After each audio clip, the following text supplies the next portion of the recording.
भगवान कृष्ण ने हाथ जोड़कर गोवर्धन नाथ जी से कहा, गोवर्धन बाबा अपना हाथ रोको, इन भक्तों के लिए थोड़ा सा छोड़ दो। भगवान कृष्ण उस दिन गोवर्धन नाथ जी बोले, आज के बाद मैं किसी के सामने जीमने नहीं आऊंगा, केवल भाव से जीम कर जाऊंगा। और आपको कैसे मालूम कि भगवान ने भाव से जीमा? प्रैक्टिकल करके देखना, क्योंकि प्रैक्टिकल का युग है, प्रैक्टिकल करते रहो। प्रैक्टिकल करके देखो। 2 कटोरी प्रसाद बनाओ, पंजेरी बनाओ, एक सत्यनारायण जी के सामने पंजेरी रख दो और एक फ्रिज के ऊपर रख दो। जो सत्यनारायण भगवान के सामने तुमने पंजेरी रखी है उसको खाकर देखना उसमें कितना स्वाद आएगा, और जो तुमने अलग से रखी है उसमें स्वाद नहीं आएगा। तुम रोज का ठंडा भोजन खाओगे, आनंद नहीं आएगा, पर शीतला सप्तमी के दिन, शीतला अष्टमी के दिन जो मेरी माता के सामने भोग लगकर खाओगे तो ऐसा स्वाद आएगा कि ठंडा भोजन भी रसमय नजर आएगा। महाराज लोग प्रेम से पाएंगे, लोग प्रेम से, ठंडे में भी स्वाद आ जाएगा।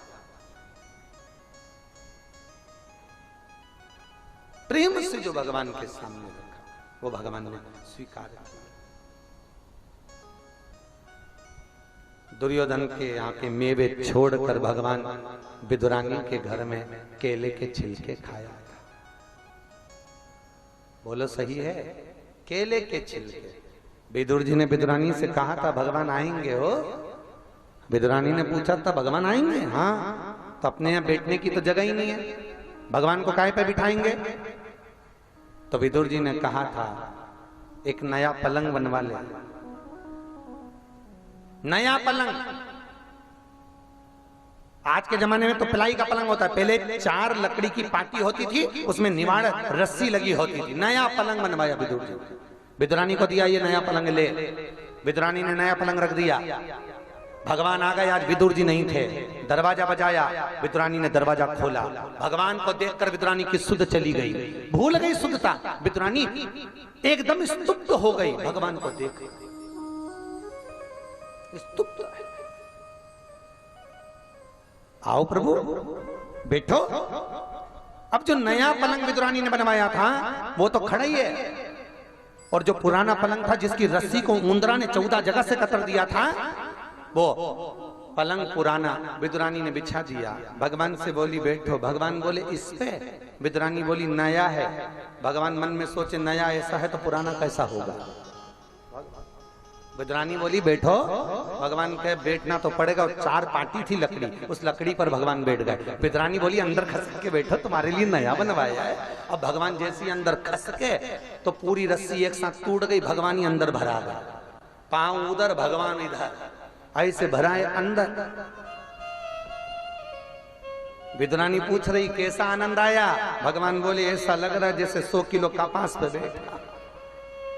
विदुरानी बोली अब मैं तुम्हारे लिए कुछ खाने का लाती हूँ। भगवान कहे ठीक है। भगवान बोले नहीं मेरा पेट भरा है। भगवान को लगा बिठाया ऐसा है तो खिलाएगी कैसा, ना जाने भाटा उठा लाई तो इसका क्या ठिकाना। भगवान विदुरानी मैं तुम्हारे लिए लेकर आती हूँ, रुको रुको जरा। और चली, और केले लेकर आ गई। 3 दर्जन केले भगवान के पास लेकर आई। भगवान को लगा चलो कम से कम केले तो लाइए। भगवान बोले ला मेरे को दे, मैं खा लूंगा। विदुरानी बोली नहीं मैं छिलके दूंगी। भगवान को क्या मालूम था कि छिलके दे, मैं छिलके दूं। और विदुरानी केले को छीलती है, अंदर की गिरी नीचे फेंक देती है, छिलका भगवान को दे देती है। भगवान बोले ये क्या है? विदुरानी बोले केला, और जो नीचे पटका तो केवल छिलका। भगवान खा रहे, छिलके खा रहे। विदुरानी देती जा रही, 2 जंघा पर रख दिए, 2 खटिया पर रख दिए, और भगवान से कहती जा रही 3 दर्जन तुम्हें खाना है। इतने में भगवान ने बोला ये सब की सब हम खा जाएंगे तो तुम क्या खाओगी? विदुरानी बोले जो नीचे पड़ा है वो हम दोनों खा लेंगे।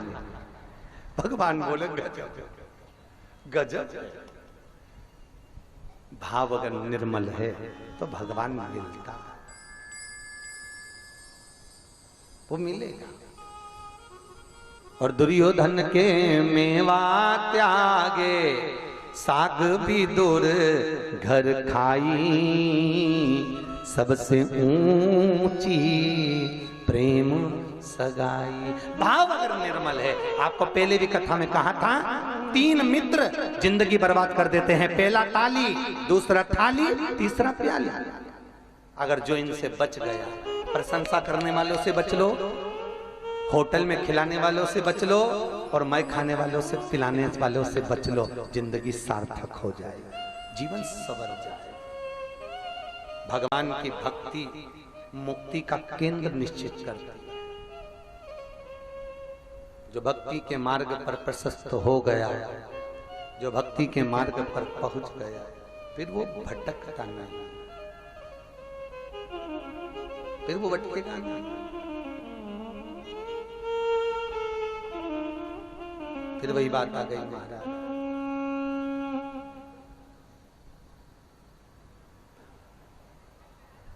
मन छोड़ो, भगवान की भक्ति।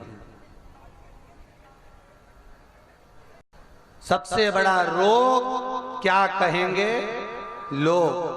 आज का दुनिया का सबसे बड़ा रोग ही यही है, वो क्या कहेगा, वो क्या कहेगा।